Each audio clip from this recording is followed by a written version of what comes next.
নির্বাচনে জবাব দিবে। আমি আমার কথা বলবো না। আমরা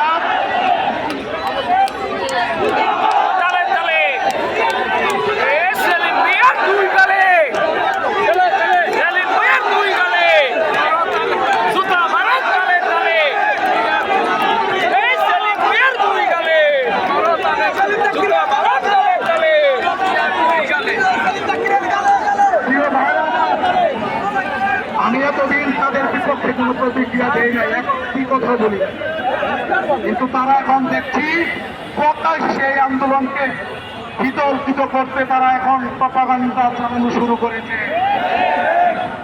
তারা বলেছে আমাদেরকে নাকি আওয়ামী লীগ ফান্ডিং করে আমরা নাকি তাদের এজেন্ডা বাস্তবায়ন করতে এসেছি। জনসমগ্র লক্ষাধিক শিক্ষক এখানে আপনারা বিভিন্ন ভাবে ছড়িয়ে ছিটিয়ে আছেন। আমরা কি কারো কাছে একটি পয়সা চেয়েছি? আমরা জোটের নেতৃবৃন্দ নিজেদের পকেটের টাকা দিয়ে দৈনিক 1800 টাকা মাইক ভাড়া দেয়, এর বাইরে আমাদের কোনো খরচ নাই। আমার শিক্ষকরা নিজের টাকা দিয়ে তারা এই শহীদ মিনারে আসে, রুটি খেয়ে কলা খেয়ে না খেয়ে সারাদিন তারা কাটায় দেয়। এই জন্য আমরা আজকে জোটের নেতৃবৃন্দ দুপুরে একজনও খাই নাই, আল্লাহ সাক্ষী, এখনো খাই নাই। মিটিং করেছি, ওখানে কলা আনছিল, কেক এটুকুই খাওয়া, প্রত্যেকটা কলা খেয়েছি। এটা আমাদেরও না, অন্য একজন আয়োজন দিয়ে করে দিয়েছে 1 পিস কেক, বিশ্ববিদ্যালয়ের একজন শিক্ষক, ধন্যবাদ জানাই স্যারকে। আমরা খাই নাই। আমি জানি এইটা শুধু আমার না, আমার অনেক শিক্ষক এখানে, হাজার হাজার শিক্ষক দুপুরে না খেয়ে এখানে দাঁড়িয়ে আছে।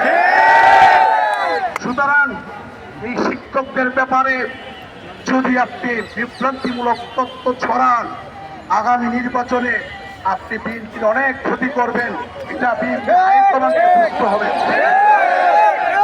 আমি আওয়ামী লীগের ফান্ডিংয়ের ব্যাপারে একেবারে ক্লিয়ার ঘোষণা দিতে চাই। গোয়েন্দা সংস্থাগুলো সারাদিন আমাদেরকে নজরদারিতে রেখেছে।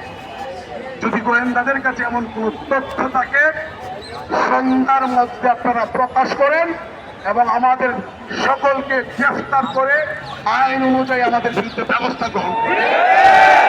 আর যদি প্রমাণ করতে না পারেন, তাহলে এই বিভ্রান্তিকর তথ্য দেওয়ার অভিযোগে সেলিম ভুঁইয়া জাকিরকে গ্রেফতার করে রিমান্ডে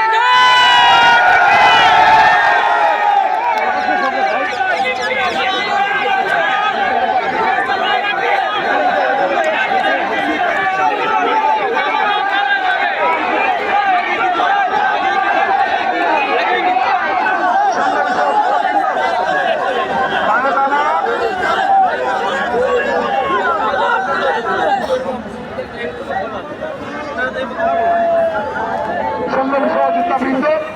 আমি পরে